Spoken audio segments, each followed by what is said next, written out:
అలాగే ఆడపడుచులకి జనసేన పార్టీ ఆవిర్భావానికి కానీ నా రాజకీయ ప్రేరణకు కానీ భారతదేశ సమాజం మహాత్మా గాంధీ గారు కోరుకున్నట్టుగా అర్ధరాత్రి స్త్రీ తిరగలిగే స్వేచ్ఛ కావాలని ఈ రోజున పగలు పసిబిడ్డ తిరగలిగే స్వేచ్ఛ లేని సమాజం వైపు దారి తీస్తా ఉంది. ఎక్కడో రాజధానిలో నిర్భయ అనే ఒక ఆడపడుచు దారుణంగా మానభంగానికి గురైతే అప్పుడు కానీ ఎంపీలు చలించరు. మేము ఆడపడుచులకి భద్రత కల్పిస్తున్నాం. మీ మీద ఎవరు చెయ్యేసినా గాని, మిమ్మల్ని ఎవరు ఇబ్బంది పెట్టినా గాని చాలా బలమైన కఠినమైన చట్టాలు తీసుకొస్తాం. శిక్షించే చట్టాలని స్త్రీలకి అండగా ఉండే భద్రత కల్పించే సమాజాన్ని తీసుకొస్తాం. అలాగే ఆడపడుచులకి అసెంబ్లీలో 33% రిజర్వేషన్లు కల్పించడానికి దాన్ని చట్టసభలో పార్లమెంట్ దాకా తీసుకెళ్ళడానికి మేము కంకణం కట్టుకున్నాం.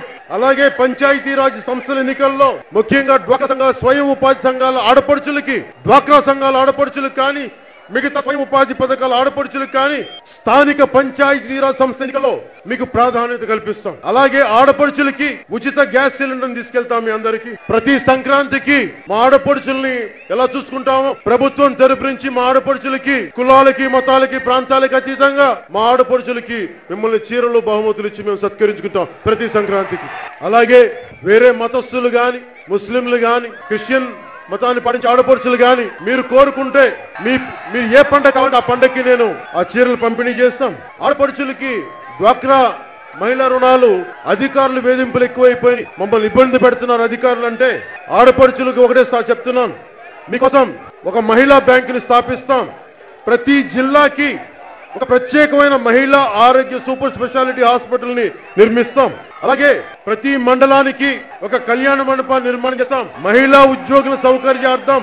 ఎందుకంటే మహిళా ఉద్యోగులు ఏ మూలన్నా కానీ ఇంట్లో బిడ్డల్ని సాకి మళ్ళీ బయట ఉద్యోగాలు చేయడానికి మీకు శిశు సంరక్షణ కేంద్రాలని, క్రీచెస్ అంటాం, చైల్డ్ అండ్ మదర్ రూమ్స్ ని ఏర్పాటు చేస్తాం. మీరు బయట ఉద్యోగాలు చేస్తే మీ బిడ్డల్ని ప్రభుత్వ ప్రైవేట్ సహకారంలో అవి నడిపి మీరు ఏమాత్రం వచ్చి మీరు వదిలేస్తే మీరు తిరిగి ఇంటికి వెళ్ళి మీ బిడ్డల్ని ప్రభుత్వం ఇలాంటి శిశు సంరక్షణ కేంద్రాల్లో మేము జాగ్రత్తగా చూసుకుంటాం. ఒకసారి ఎంతో భర్త ప్రేమ కట్టిన తాళిబొట్టును కూడా భర్త బాగుండాలని చెప్పి తాకట్టు పెట్టి ఒకసారి ఆ వ్యాపారం నష్టపోతే పోయిన సందర్భాలను వడ్డీ కట్టలేక, అలాంటి బంగారం మీద మీరు తాకట్టు పెడితే అది కేవలం ₹1 వడ్డీకే, మీరు బంగారం రుణ సదుపాయాల మీద ₹1 వడ్డీకే కల్పిస్తాం. అది కూడా సంవత్సరం లోపుగా చెల్లించగలిగితే దాన్ని పావలా వడ్డీకే దాన్ని ఆపేస్తాం.